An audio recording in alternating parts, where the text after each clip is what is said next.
भगवान वीरो मंगलम गौतमो गणी मंगलम कुंद कुंदार्यो जैन धर्मोस्तु मंगलम सर्वमंगल मांगल्यम सर्वकल्याणकारकम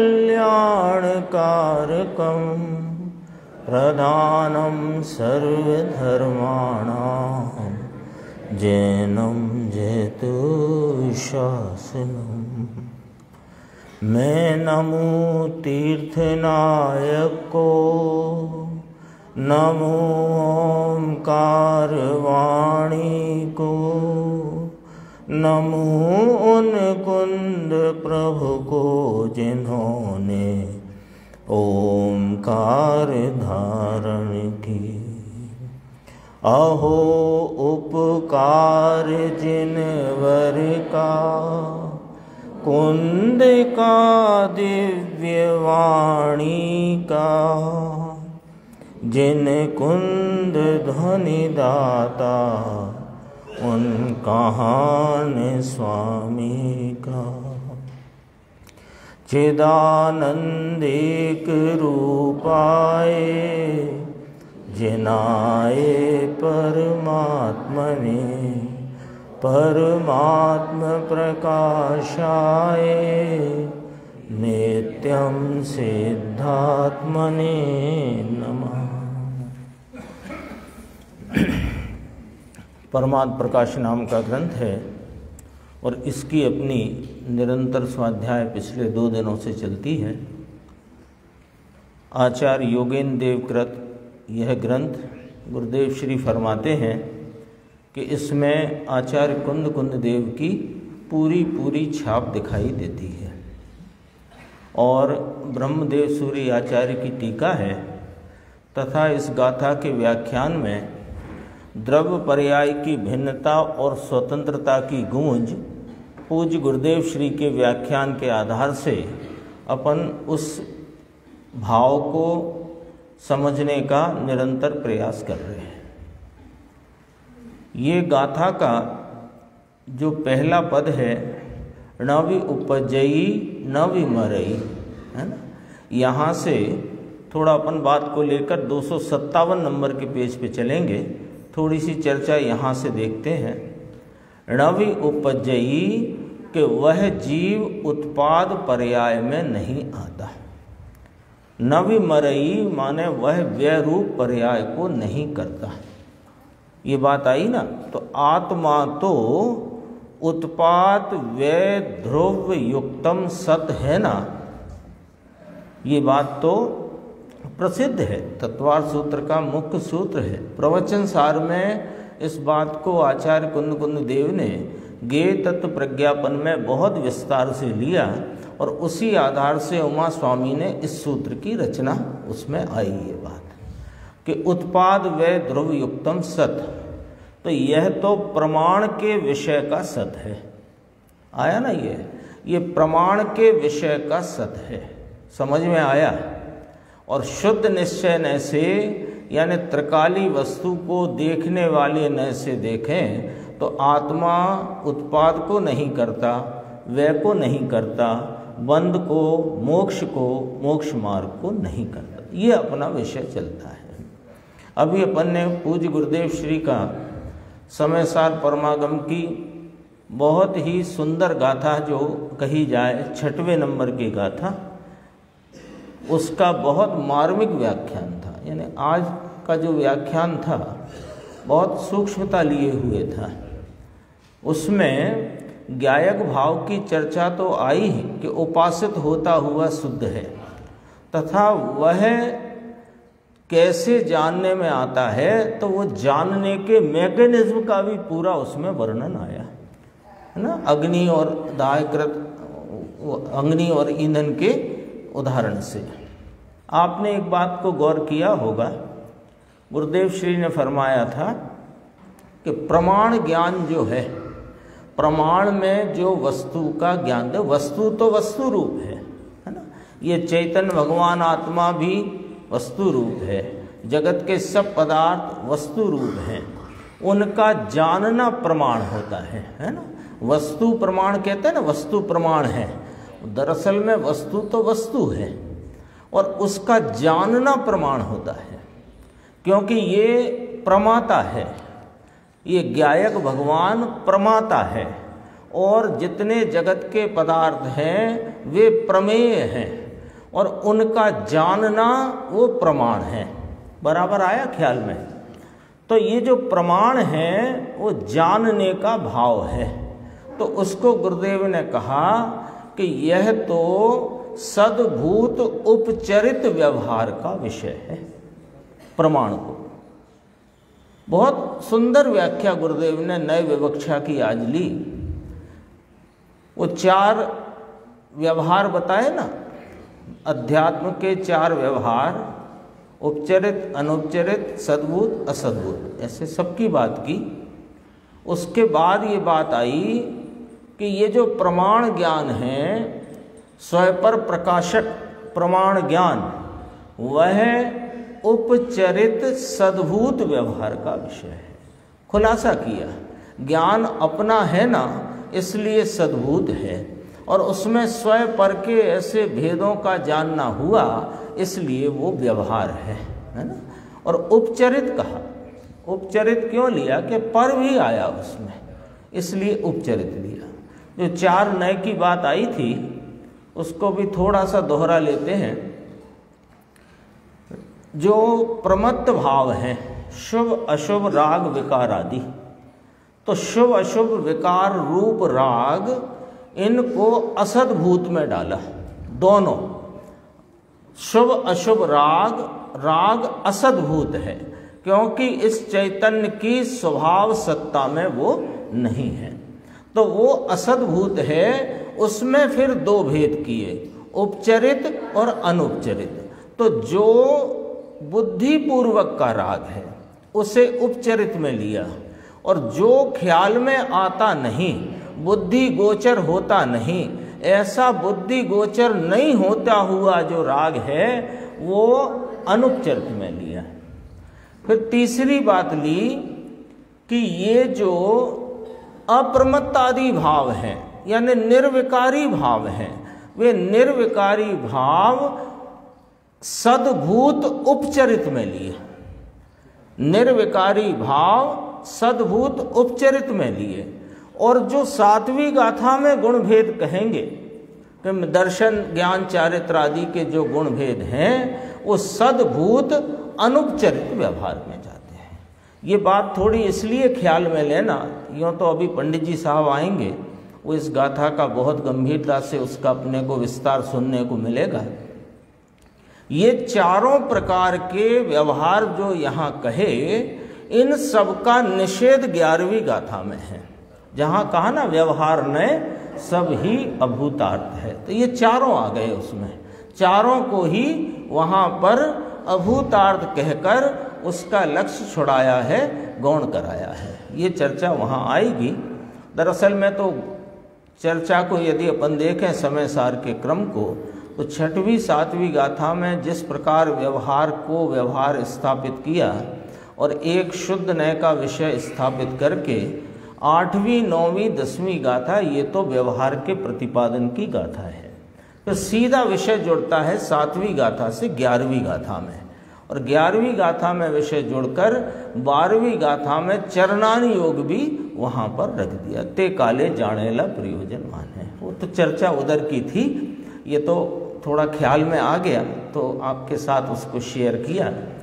यहाँ कहा कि ये प्रमाण के विषय का सत है, उत्पाद वे ध्रुव युक्तम सत, ये प्रमाण रूप भाव है। इस प्रकार वस्तु को जानना ये प्रमाण का विषय है। उसके संबंध में देखो नीचे और लिया गुरुदेव ने कि शुद्ध निश्चय नय से भगवान आत्मा ध्रुव जो है उसे यहाँ आत्मा कहते हैं।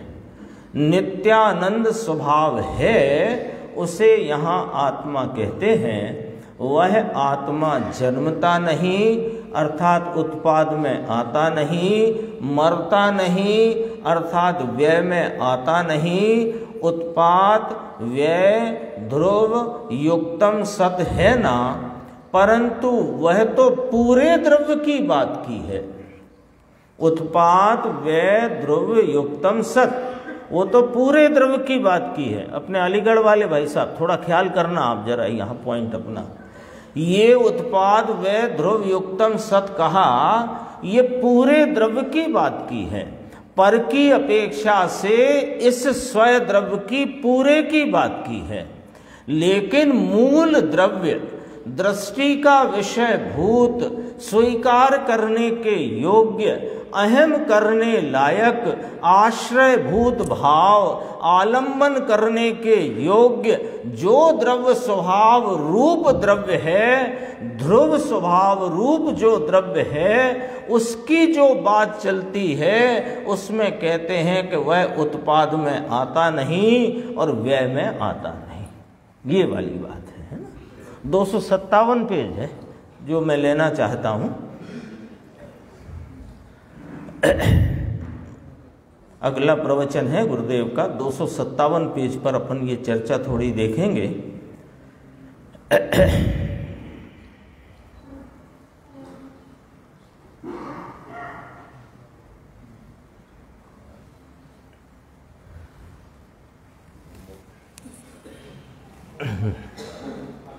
आ गया?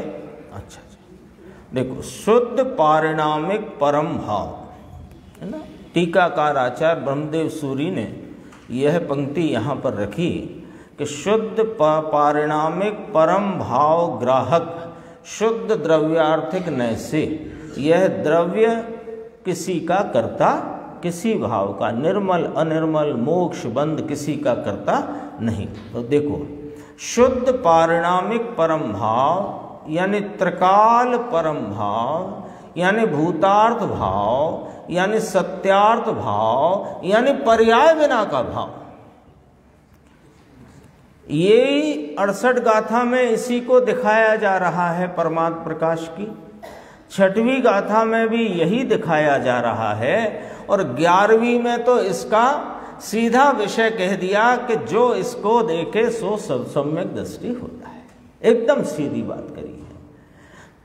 त्रिकाल परम भाव, भूतार्थ भाव, सत्यार्थ भाव, पर्याय बिना का भाव।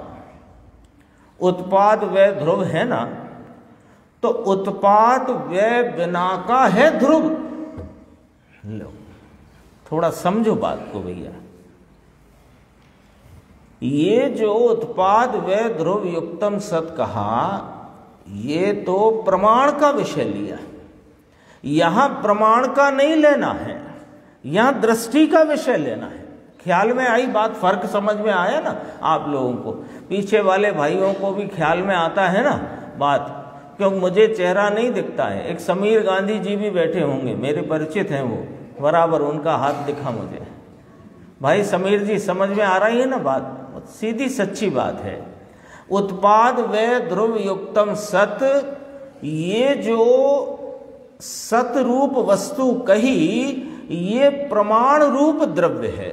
ये प्रमाण का द्रव्य पर द्रव्य की अपेक्षा से स्वय द्रव्य है, लेकिन स्वय की अपेक्षा से दृष्टि के विषय भूत, आलम्बन भूत जो द्रव्य है वो ध्रुव स्वरूप है। वो पर्याय में आता नहीं, पर्याय में जाता नहीं, अरे पर्याय को करता ही नहीं, पर्याय बिना का ही है। देखो कहा, उसमें उत्पाद व्यय बिना का जो ध्रुव है, उस परम भाव की दृष्टि से देखें तो वह ध्रुव है। परम भाव की दृष्टि, परम भाव कौन है कि आलम्बन भूत यह पारिणामिक भाव। आगम शैली से भी देखें तो जीव के 5 असाधारण भाव कहे। उन 4 भावों में वे जो औपसमिक, औदयिक, छायोपसमिक, छायक भाव, ये तो पर्याय भाव कहे, और एक पारिणामिक भाव जो अनादि अनंत निरपेक्ष ध्रुव सामान्य सदृश स्वरूप है, वो भाव की बात चलती है। उस भाव को जो ग्रहण करने जाओगे तो पर्याय पर लक्ष्य रखकर वो दिखने वाला नहीं है, क्योंकि वो पर्याय में है ही नहीं। वो पर्याय से निराला, पर्याय से भिन्न, अपनी एक रूपता, सामान्य स्वरूपता, सदृशता से विद्यमान है, विराजमान है। तो कहा कि उस परम भाव की दृष्टि से देखें तो यह कैसा है। अभी आया ना, उपासित होता हुआ शुद्ध है। मैं शुद्ध हूं, मैं शुद्ध हूं, शुद्ध चिद्रूपो अहम की माला फेरे, उससे शुद्ध हुआ क्या? अरे ये शुद्ध चिद्रूपो अहम की माला राग रूप वृत्ति है, विकार की वृत्ति है। वो शुद्धता का दर्शन नहीं कराती। वो जो उस राग आदि को तो दूर रहो, जो पर्याय में पलटता भाव है वो भी यदि लक्ष्य में रहे तो ये ध्रुव दिखाई नहीं देता, उसकी उपासना नहीं होती। ये इसकी उपासना, यह चैतन्य परम तत्व की उपासना तो वास्तव में पर्याय भाव को गौण करके एक ध्रुव स्वभाव को मुख्य करने से होती है। तो कहा कि वो परम भाव की दृष्टि, परम भाव की दृष्टि यहां शब्द है, छठवीं गाथा में उपासित होता हुआ शब्द है, एक ही बात है। तो ये कैसा दिखेगा? यह चैतन्य महापदार्थ अनादि अनंत अनुत्पन्न अविनष्ट ध्रुव सामान्य सदृश एक रूप टंकोत्कीर्ण यह ज्ञायक भाव, इसको जो पर्याय को लक्ष्य में से छोड़कर देखा तो कैसा दिखेगा कि ध्रुव है। ये पर्याय बिना का ध्रुव है। ये को तीन बात चलती है अभी, उत्पाद व ध्रुव युक्तम सत। ये ध्रुव अंश अलग है, उत्पाद अंश अलग है और व्यय अंश अलग है, तथापि एक ही वस्तु के यह सत है। उत्पाद सत, व्यय सत, द्रव्य सत, ये तीन सत नहीं, एक सत का ही यह तीन रूप, तृतीय रूप विस्तार है। तो ये उत्पाद का जो भाव है वो उत्पाद रूप है, और पूर्व पर्याय का व्यय भाव है वो व्यय रूप है, और उन दोनों भावों में एक ध्रुवता का भाव है वो ध्रुव स्वरूप है। ये तीन अंश को भेद से देखते हैं। यानी जब हम उत्पाद व ध्रुव, या यहाँ तो ध्रुव लिखा पर उत्पाद व ध्रुव युक्तम सत, ऐसा जो भेद से देखोगे तो उसमें तीन भेद दिखेंगे। है तो ये सत, है तो ये वस्तु सतरूप, लेकिन कैसी सतरूप के अन्य सर्व पर द्रव्यों से भिन्न सतरूप। लेकिन ये इस सत को उत्पाद व द्रव्य ऐसे तीन भेद से देखोगे तो अंश दिखेंगे, भेद दिखेंगे, अंशी नहीं दिखेगा, अंशी नहीं दिखेगा। वो जो उत्पाद व्यय के भाव को भी गौण कर देने से जो ध्रुवपने को धारण करता हुआ अभेद एक ध्रुव है, वो अंशी वास्तव में सम्यक दर्शन का विषय है, वो दृष्टि का विषय है, वो आलम्बन रूप है। देखो, वह बंध का और मोक्ष के का करता नहीं, मोक्ष के मार्ग का करता नहीं है। तो मुमुक्षु ने याद दिलाया गुरुदेव को, साहेब तत्वार सूत्र का पाठ तो हमको मुखाग्र याद है, उत्पाद व ध्रुव युक्तम सत। तो गुरुदेव श्री का यहाँ से देखना थोड़ा सूक्ष्म विषय है, ये थोड़ी सी चर्चा अपन देखेंगे। मुखाग्र है तो क्या हुआ? मुखाग्र है यानी आपको कंठस्थ है, स्मृति में बराबर रहा हुआ है, उससे क्या हुआ? अर्थ तो समझना चाहिए ना, उसका अंतरंग का जो अभिप्राय और मर्म है वो समझना चाहिए। यह तो हमेशा सुनते थे, दशलक्षणी पर्व में तो एक परंपरा में चलती है बात। दशलक्षणी पर्व में ये तत्वार सूत्र का वांचन सब जगह होता है। अब देखो गुरुदेव क्या फरमाते हैं, तत्वार सूत परंतु उसका अर्थ समझना चाहिए ना। उत्पात व्यय द्रव्य युक्तम सत्य, यह उस पूर्ण सत्य की बात की है। कौन से पूर्ण सत्य की बात की है? कि जो सर्व पदार्थों से भिन्न अपना जो स्वयं सत्य है उसकी बात की है। जो सत असत का बोल आता है ना, सत असत का बोल आता है, सप्तभंगी आती है ना, स्वयं से अस्ति पर से नास्ति। तो स्वयं से अस्ति में रखो इसको, बराबर है। पर से नास्ति, स्वयं से अस्ति पर से नास्ति, तो पर से असत स्वयं से सत है, उस सत में रखो इसको। उत्पाद व्यय द्रव्य युक्तम सत, कोई वादा नहीं, ऐसा ही है, ऐसा ही है। लेकिन जो ध्रुव सत है, देखो उत्पाद व्यय, गुरुदेव बोलते द्रव्य को भी ध्रुवी बोलते हैं, तो कोई तकलीफ नहीं है, अपने को उसका भाव पकड़ना है। उत्पाद व्यय द्रव्य युक्तम सत, यह सत अपने सत की अपेक्षा पर द्रव्य से भिन्नता की अपेक्षा, पर से असत पने की अपेक्षा, स्वयं से सत पने की अपेक्षा बराबर ऐसा ही सत है। परंतु जो ध्रुव सत है, परंतु जो ध्रुव सत है, जो दृष्टि का विषय है, उसमें उत्पाद व्यय नहीं है। ख्याल में आया ना, ये अंतर ख्याल में आया कि नहीं आया? ये बात थोड़ी समझने की है।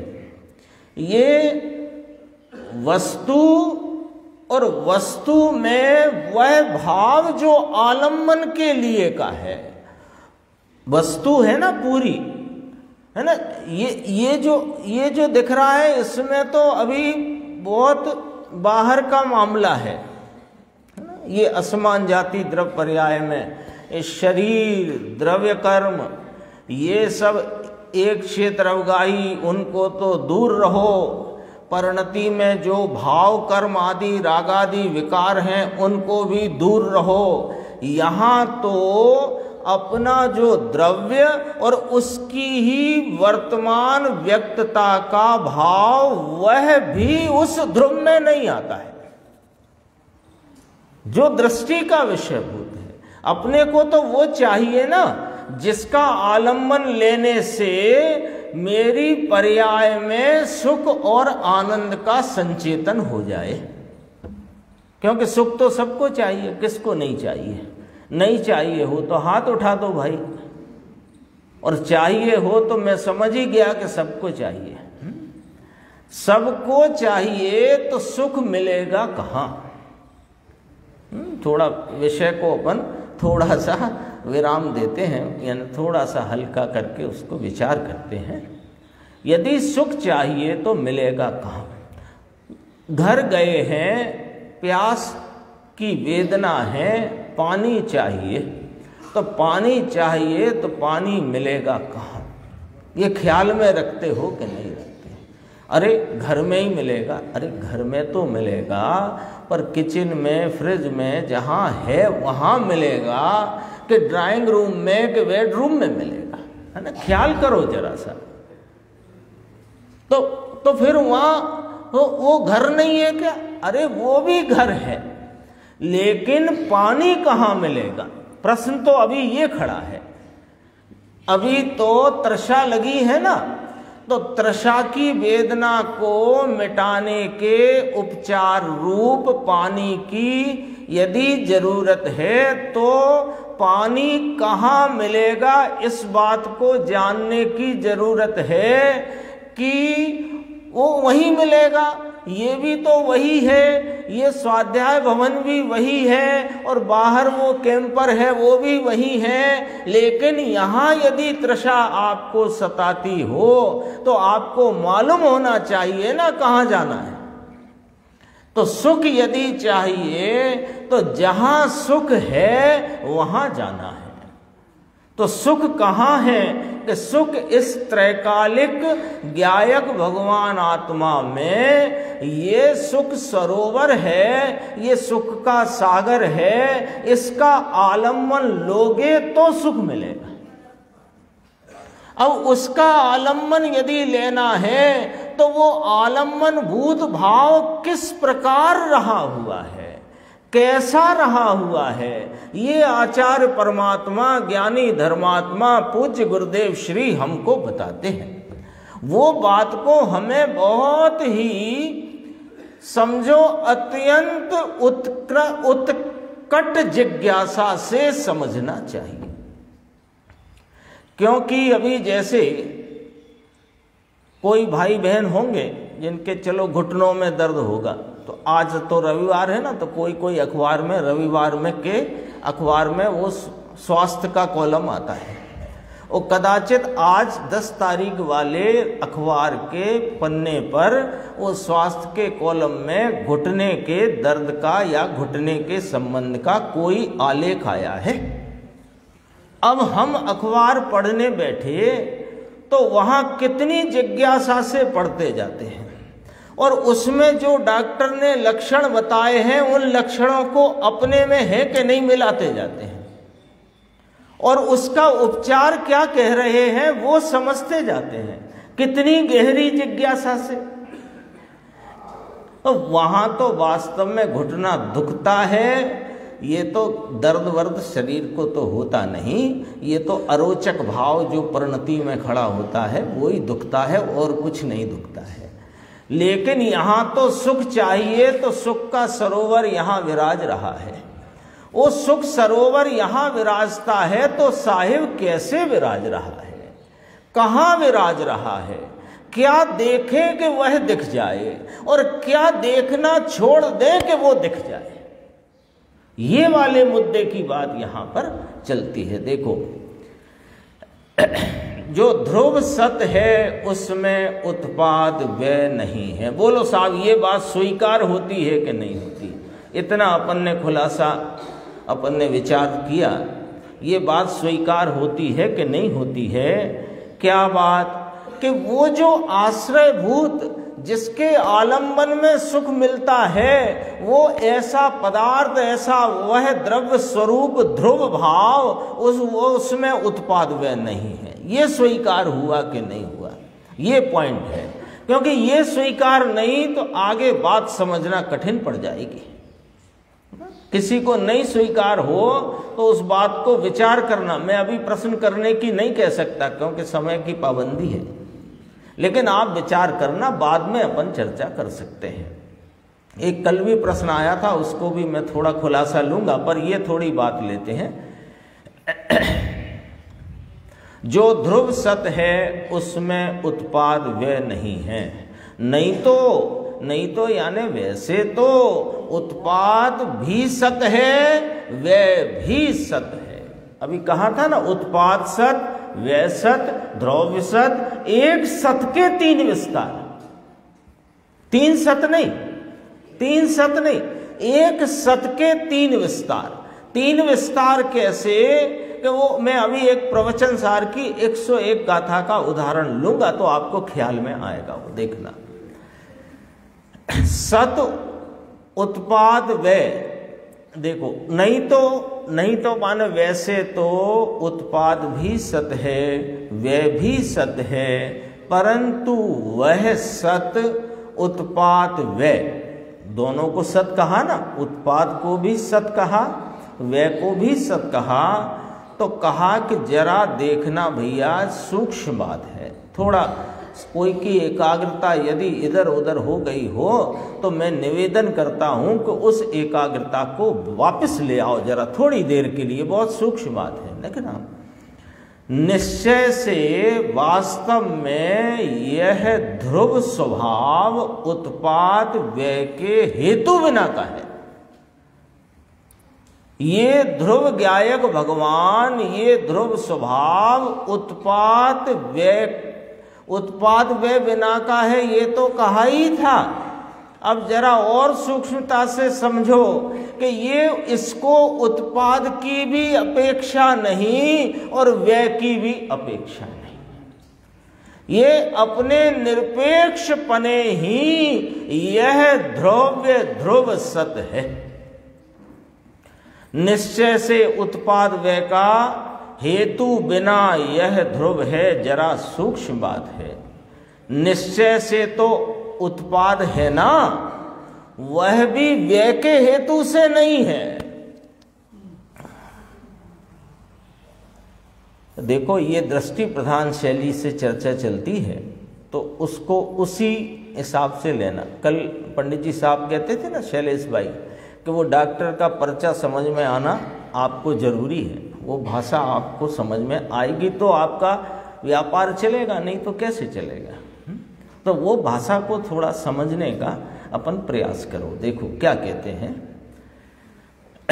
जो उत्पाद है, उत्पाद सत है।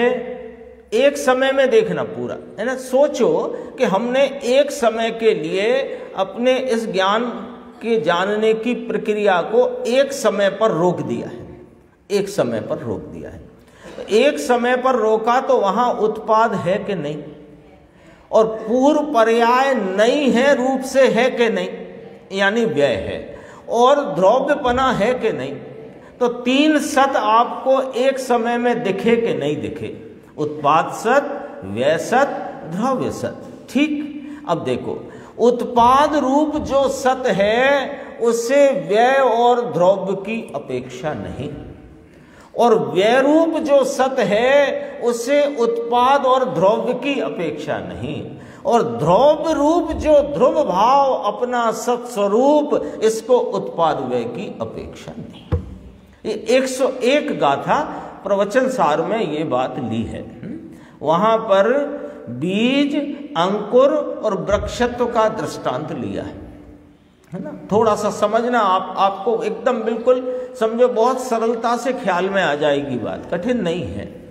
बीज है ना, आम की वो होती है ना गुठली, तो उसको अपन ने जमीन में बोया तो वो बीज कहलाएगी, और कुछ समय बाद अंकुर फूटा, और फिर अंकुर फूट के वो वृक्षत्व आ गया उसमें, है ना, दिखता है। तो अब पूछता है कि वो जो बीज रूप भाव है, बीज रूप जो है, उस बीज में वृक्षत्व है कि नहीं।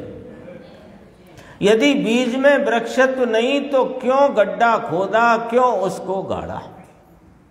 बीज में वृक्षत्व है, ख्याल में है। अच्छा, अब उसमें से अंकुर फूटा तो अंकुर में वृक्षत्व है कि नहीं, है ना। अब देखो, अंकुर जब फूटा तो बीज का नाश हो गया कि बीज रह गया।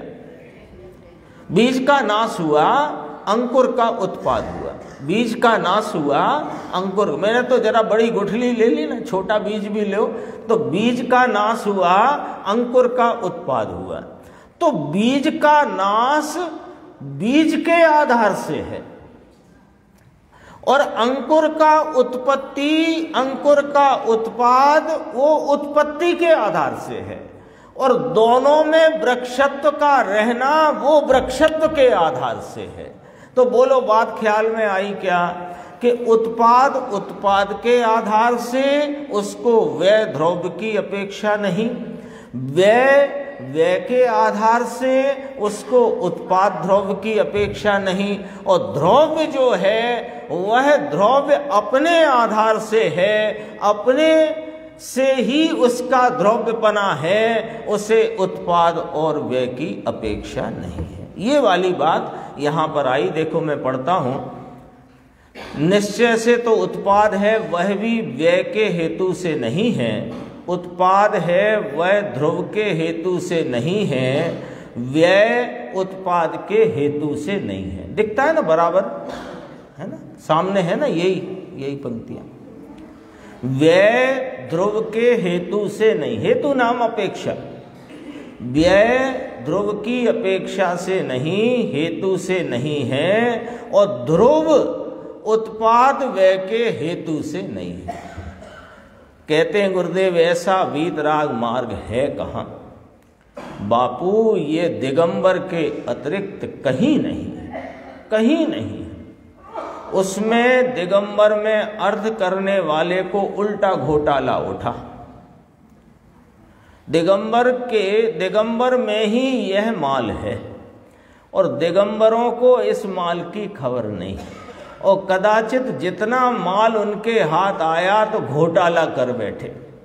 कैसा घोटाला कर बैठे कि शुभ राग आदि की उपादेयता में चढ़कर मूल वस्तु तत्व जो है उसको समझने का प्रयास ही रोक दिया, वह उद्यम ही छोड़ दिया, क्योंकि जब आप वहीं संतुष्ट हो तो आगे की फिर जरूरत क्या है। लेकिन हुआ क्या कि वही हुआ जो अनादि से होता आया, यानी अपूर्व कुछ ना हुआ। जो कुछ हुआ वो पहले भी अनेकों बार अनंतों बार किया। वो सब छेडाला में बात आती है, सबको ख्याल में है। मुनि वृद्धार अनंत वैर ग्रेव्य को बुझायो निज आत्म, कल पंडित जी ने भी याद किया था, निज आत्म ज्ञान छठवीं गाथा के ज्ञान में ना छठवीं गाथा का अर्थ है कि छठवीं गाथा का वाच्यभूत जो ज्ञायक शुद्ध भगवान, उसके ज्ञान बिना सुख लेस ना पायो। अभी अपन बात ही करते थे कि सुख की प्राप्ति करना है, तो किसी ने हाथ उठाया ही नहीं कि सुख हमें नहीं चाहिए। तो हमने तो यही माना कि सबको चाहिए। अरे सबको चाहिए, यहाँ बैठे हैं उनको भी चाहिए, जो यहाँ नहीं बैठे हैं उनको भी चाहिए। सुख तो सबको चाहिए ना। देखो मुमुक्षु ने गुरुदेव से कहा, इस पर से थोड़ी बात देखेंगे अपन। फिर मुमुक्षु ने कहा कि आपने सब अर्थ ही बदल दिए। हम तो ये पढ़ते आए थे उत्पाद व ध्रुव युक्तम सत, युक्तम सत, युक्तम सत। आपने उस सत्य के ये तीन भेदों में ध्रुव भाव को उत्पाद व की अपेक्षा बनाकर बताया, उत्पाद को वे ध्रुव की अपेक्षा बनाकर बताया, वे को उत्पाद ध्रुव की अपेक्षा बनाकर बताया। साहेब आपने तो सब अर्थ बदल दिए। तो कहा कि बदले नहीं है भाई, जैसे होते हैं अर्थ इसके वैसे किए हैं हमने। तो फिर थोड़ी सी बात देखना, पर्याय में ऐसा शुभ अशुभ भाव होता है। शुभ अशुभ बंध होने पर जन्म मरण करता है और अनुभूति होने पर मोक्ष करता है। पर्याय के दो प्रकार कहे कि यह जीव अपने को नहीं जानकर अपने शुद्धात्मानुभूति के अभाव में शुभ अशुभ भाव करता है, चार गतियों में जन्म मरण करता है, यानी संसार परिभ्रमण करता है, बंध को करता है और अनुभूति होने पर मोक्ष को करता है। पूरी गाथा का सार यहाँ पर आ जाएगा। देखो उसमें जन्म मरण नहीं है। किसमें? इस चैतन्य पदार्थ में, इस चैतन्य भगवान आत्मा में जन्म मरण नहीं है। दोनों भावों का कर्ता ये ध्रुव ज्ञायक मैं नहीं हूं। अब जरा इधर आ जाओ। वो ऐसे नहीं अपने को सोचना समझना विचारना पढ़ना सुनना, वो ज्ञायक की बात चलती है, वो ज्ञायक, ये मैं ज्ञायक की बात चलती है। ये मैं ऐसा हुई नहीं, मेरे में जन्म मरण नहीं है और मैं दोनों भावों का कर्ता नहीं हूं। क्यों? कि मैं तो ध्रुव स्वरूप हूं। केवल ज्ञान की पर्याय का भी कर्ता द्रव्य नहीं है। गजब बात है, केवल ज्ञान की पर्याय में सारा लोकालोक ज्ञात होता है और सारा द्रव्य भी ज्ञात होता है। इसे पूर्ण द्रव्य है वैसा पर्याय में ज्ञात हुआ है, परंतु पर्याय में द्रव्य आया नहीं, उसका ज्ञान आया है। कल आ चुकी चर्चा, यहाँ तक अपनी बात थी। एक प्रश्न था, मैं उसके खुलासा करके एक विषय थोड़ा सा 5 मिनट में लूँगा, तो वो विषय भी आपके ख्याल में आए। एक जो ग्रुप है ना व्हाट्सएप के, उसमें एक बड़ा अच्छा प्रश्न उत्तर आ गया और अपना विषय चलता है उसका ही आ गया, तो मैं वो पढ़ता हूँ आपके सामने। प्रश्न किया कि किसी अपेक्षा से द्रव्य भी परिणामी है या कि नहीं है। कोई अपेक्षा से तो परिणामी कहो इसको, ऐसा प्रश्न किया। क्योंकि अभी जो अपनी बात चलती है, अभी अभी अपन ने ठीक थोड़ी देर पहले पढ़ा, केवल ज्ञान की पर्याय का भी कर्ता द्रव्य नहीं है और जन्म मरण इसमें नहीं है, बंध मोक्ष का ये कर्ता नहीं है, यानी ये तो अपरिणामी तत्व है। अब जब ये अपरिणामी तत्व है तो प्रश्न आया कि किसी अपेक्षा से द्रव्य परिणामी है या कि नहीं है, ऐसा पूछा है ना देवेंद्र भाई। क्या प्रश्न पूछते हैं, कोई अपेक्षा से तो होगा ना साहिब परिणामी। तो गुरुदेव ने कहा कि सुनो भाई, मूलतः वस्तुतः यथार्थतः द्रव्य तो अपरिणामी है। बंध और मोक्ष के परिणाम को द्रव्य नहीं करता है, परंतु पर्याय दृष्टि से कथन करना हो तो। आया ख्याल में? सारे प्रश्न जो अपने चित्त में कदाचित उठ रहे होंगे, उन सब का समाधान यहां से अपने को प्राप्त हो जाएगा बहुत सरलता से। कि पर्याय दृष्टि से यदि कथन करना हो तो पर्याय ध्रुव में से आती है और ध्रुव में ही जाती है। पर्याय दृष्टि की बात है ये द्रव्य दृष्टि की बात नहीं है। इसलिए पर्याय अपेक्षा से द्रव्य परिणमन करता है। लो, द्रव्य परिणामी है, द्रव्य परिणमनशीली है, द्रव्य परिणमन करता है, ये सारे कथन पर्याय अपेक्षा से समझना। और द्रव्य दृष्टि से तो ये द्रव्य निष्क्रिय है, अपरिणामी है। अरे पर्याय दृष्टि से सक्रिय कहो, परिणमनशील कहो, परिणाम वाला कहो, परिणाम द्रव्य में से आता है, द्रव्य में जाता है, ये सब बात पर्याय अपेक्षा पर्याय दृष्टि से कही जा सकती है। द्रव्य दृष्टि से जो अपना दृष्टि का विषय भूत द्रव्य है, उस दृष्टि से, उस कथन की अपेक्षा से यह आत्मा सदैव निष्क्रिय एक रूप तत्व है। ये गुरुदेव श्री का प्रश्न उत्तर सहज ही अपने सामने आ गया। जो विषय अपना चलता था, 5 मिनट में अपन एक बात पूरी करते हैं। कल बात आई थी, मैंने दीपक जी से रजा ले ली थी कि वो बात मैं लूं कि नहीं लूं। अभी दीपक भाई कदाचित नहीं है, लेकिन वो बात मैं आपके सामने रखता हूं। पर्याय पर्याय से परिणमती है। तो पूछा कि कैसे परिणमती है? कि पर्याय अपने षट कारक की परिणमन की सामर्थ्य से परिणमती है। यानी षट कारक कौन हुए? कि पर्याय की कर्ता पर्याय है ना। छगन भाई है ना बैठे तो, हाँ, पर्याय की कर्ता पर्याय, पर्याय कार्य हुआ ना, तो पर्याय का कार्य पर्याय। पर्याय किसके साधन से हुई? कि पर्याय वही पर्याय के साधन से, पूर्व पर्याय नहीं लेना है बिल्कुल भी। पूर्व पर्याय के साधन से नई पर्याय नहीं, ये तो अभी अपन पढ़ के आए कि उत्पाद को व्यय की अपेक्षा नहीं है।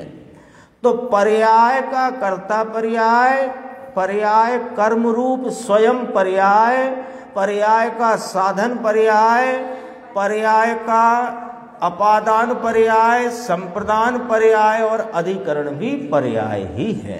क्योंकि पर्याय ने पर्याय रूप परिणम करके किसको दी? पर्याय को, उसी पर्याय को दी, अगली को नहीं दी, अगली को नहीं दी, उसी को दी। संप्रदान कौन सी पर्याय में से वो पर्याय आई? कि पूर्व पर्याय में से, कि ना उसी पर्याय में से वो पर्याय आई। तो अपादान भी पर्याय किसके आधार पर्याय है? द्रव्य के आधार के नहीं, पर्याय के आधार पर्याय है। अधिकरण भी पर्याय। अब यहां एक प्रश्न है कि ये जो 6 कारक कहे, यहाँ किसी के चित्त में प्रश्न उठा है कि नहीं उठा मुझे नहीं मालूम, लेकिन ये प्रश्न हमारी सभा में कई बार उठा और उसका समाधान भी गुरुदेव श्री के माध्यम से आया है कि पर्याय के जो आपने 6 कारक कहे और द्रव्य में भी 6 कारक शक्तियां हैं, तो क्या पर्याय के कारक द्रव्य के कारकों से भिन्न हैं क्या? प्रश्न आया ख्याल में? पर्याय के कारक द्रव्य के कारकों से भिन्न है क्या? पहले प्रश्न ख्याल में ले लो आप, तो उत्तर तो मैं जल्दी कर लूंगा पूरा। प्रश्न ख्याल में लो।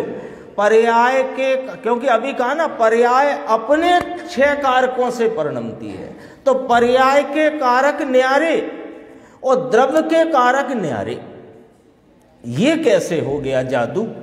ये जादू कैसे हो गया कि सुनो भाई, यहां इसको समझने के लिए 3 पॉइंट में बात करेंगे, बहुत जल्दी से बात हो जाएगी। कि यह आत्मा अनंत गुण स्वरूप है ना? अनंत गुण स्वरूप है, तो प्रत्येक गुण अपने अपने रूप है। ज्ञान ज्ञान रूप, दर्शन दर्शन रूप, चारित्र चारित्र रूप, तो प्रत्येक गुण अपने अपने रूप है। और प्रत्येक गुणों में, प्रत्येक गुण में अनंत गुणों का रूप है।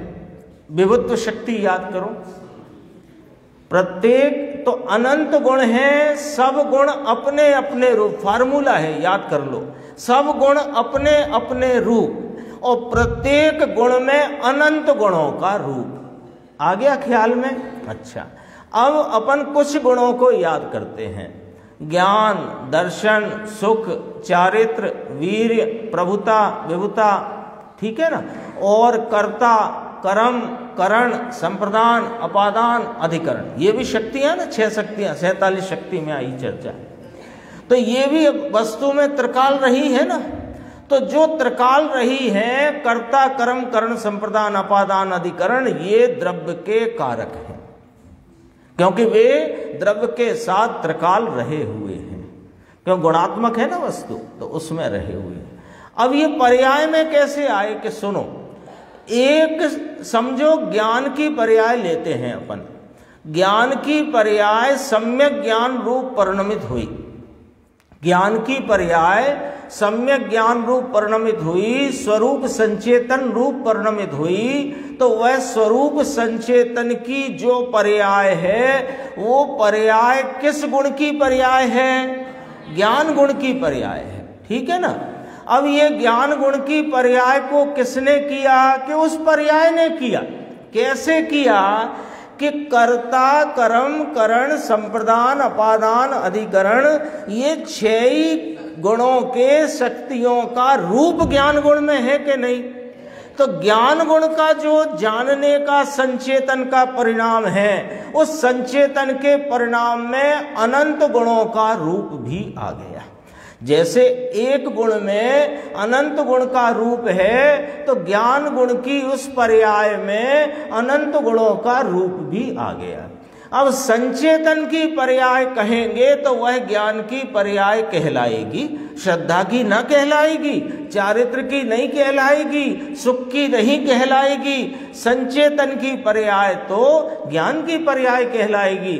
इस ज्ञान की पर्याय में कर्ता, कर्म, करण, संप्रदान, अपादान, अधिकरण के रूप भी परिणमित हुए हैं। तो ज्ञान की संचेतन रूप पर्याय में जो कर्ता गुण का रूप परिणमा, कर्म गुण का रूप परिणमा, करण गुण का रूप परिणमा, संप्रदान, अपादान और अधिकरण का जो रूप परिणमित है पर्याय में, वो ज्ञान गुण की पर्याय में वे 6 ही कारक वहां उपस्थित हैं अपने कार्य भाव से, अपने व्यक्त भाव से। ऐसे करके प्रत्येक पर्याय के कारक उस पर्याय में ही हैं। ये बात यहाँ पर इस तरह से अपने सामने आई। शेष चर्चा थोड़ी और है, अपन आगे के स्वाध्याय में